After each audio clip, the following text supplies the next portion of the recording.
driving through the rural countryside of Zimbabwe, Masvingo province, on my way to see my mother-in-law in 2010, I came across a sign that caught my attention. It read, "Our future is our responsibility." This simple yet profound road sign both intrigued and challenged me. I pulled out my camera and shot a very short film of the sign. Then I continued on my way. Little did I know at the time that this seemingly insignificant event would change my life forever. Approximately half a mile down the road from the sign, I discovered a cluster of crumbling and partially painted buildings surrounded by African mango trees. The buildings were arranged in such a way that I recognized that this was indeed a school. As I gazed across the nearly falling and clearly hazardous collection of buildings, I reflected that this was where the future generation of Zimbabwe is being shaped and equipped to face the challenges of a progressive future. A classroom, improvised classroom. So which grades do you teach there? How many are they?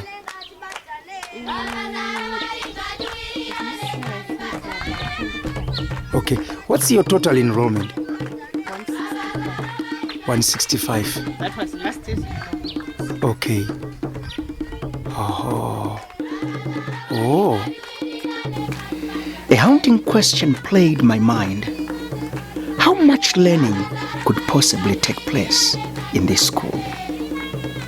I met a first grade teacher who opened my eyes to the severity of the problem facing rural primary students between the ages of 6 and 12 years. In that school, certain courses had no textbooks. The courses with textbooks had one textbook for every 14 students. Of those available textbooks, many were torn and were missing pages. Teachers also lacked teaching materials and textbooks. As I listened to these facts, the nagging question came. Why did this happen? Well, I was told the government of Zimbabwe, in particular the Ministry of Education, could not afford to fund the much-needed education system, which is primary education for the kids. Number 2, rural residents are poor farmers that thrives on subsistence farming. Number 3, there'd been no donation of books since 1999. Number 4, there'd been no purchases of books in the last 10 years, which means new books had last been delivered in 2010. So I began asking this grade 1 school teacher, I said, what then do you do in order to provide efficient education to your students? In other words, how then do you deliver quality education if you do not have books? The teacher told me an amazing and very sad story. She said, our teachers have endeavored to provide quality education, number 1, by making cutouts of newspapers in order for them to teach English to their students. Number 2, teachers spent time writing material on chalkboards for students to study. Number 3, students were sharing textbooks, and some of them, they could not even have a textbook to read. Therefore, they would do their homeworks by writing on the dirt. And I asked this teacher once again, I said, what is then the problem that takes place when students don't have textbooks? She told me very interesting statistics. She said, the passing rate has dropped from the national average of 50% to an astonishing 20%. The quality of students produced is very poor. Primary students are not proceeding to high school as intended, and hence, very few students, primary students, make it to high school. The obvious question I asked, what do you need? She jumped in immediately and said, sir, if we could find donors who can help us to equip our schools with appropriate textbooks, we would welcome such a donation. Well, in 2010 December, my wife and I, we donated about $335 to this school to buy textbooks. In 2011,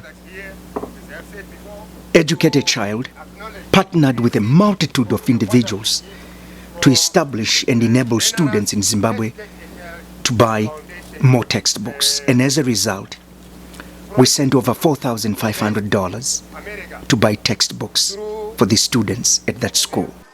This is Gwira Primary School. We are gathered here today to acknowledge the receipt of textbooks and money security safe from Educate a Child Foundation through its representative, Mr. George Zimiri.